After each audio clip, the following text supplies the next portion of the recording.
I came back to the CIA and I ran into a guy of all places in the elevator that I know was like one of the smartest people on the Libya account.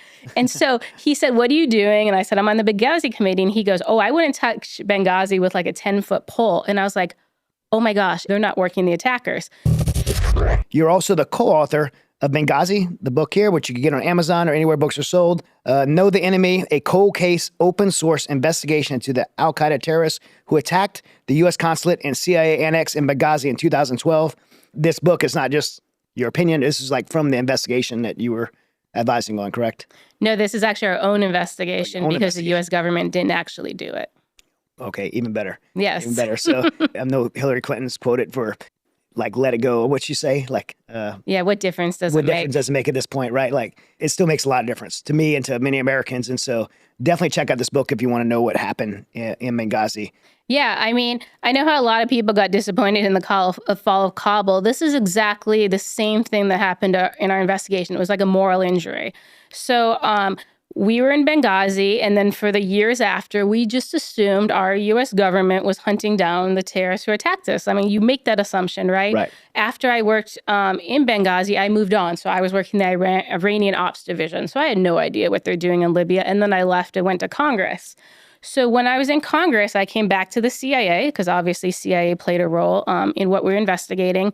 And I ran into a guy of all places in the elevator that I know was like one of the smartest people on the Libya account, back in the day, like who I'd hire. And as people know, Sarah would not hire anyone. My standards are super high. And so he said, "What are you doing?" And I said, "I'm on the Benghazi committee." And he goes, "Oh, I wouldn't touch Benghazi with like a 10-foot pole." And I was like, oh my gosh, if like the best analyst in their department just said that to me, they're not working the attackers.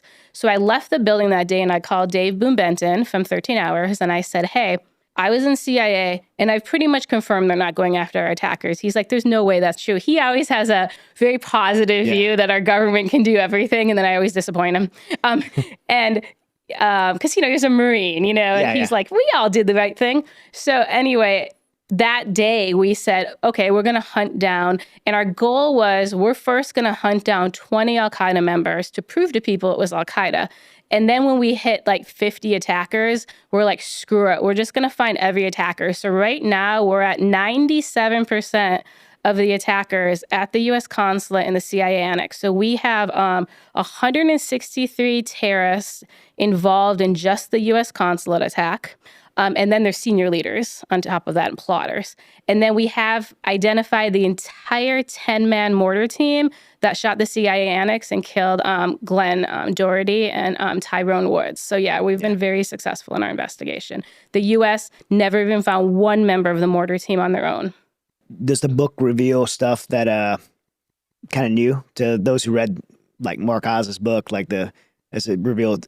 Yeah, well, remember, so my co-author wrote 13 Hours. Okay. So yeah, you're not going to find anything. So if you enjoy 13 Hours, start with the back of our book, because the back of our book is the timeline, and that's how people understand Benghazi, because of 13 Hours. So if you like 13 Hours, start the back, go through the timeline, and then you'll see, how we add the attackers into the timeline, because our book focuses on the attackers.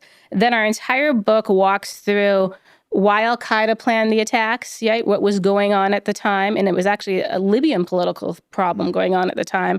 And then it walks through who issued the fatwa, who were the commanders at the attacks, which terrorist groups were at the attacks.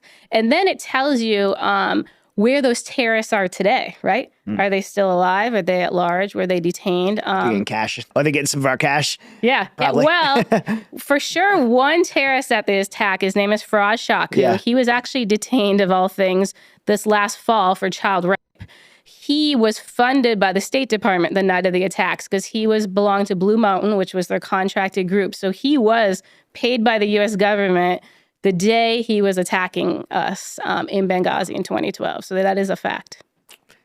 Tragedy. Thanks so much for being so honest about all this.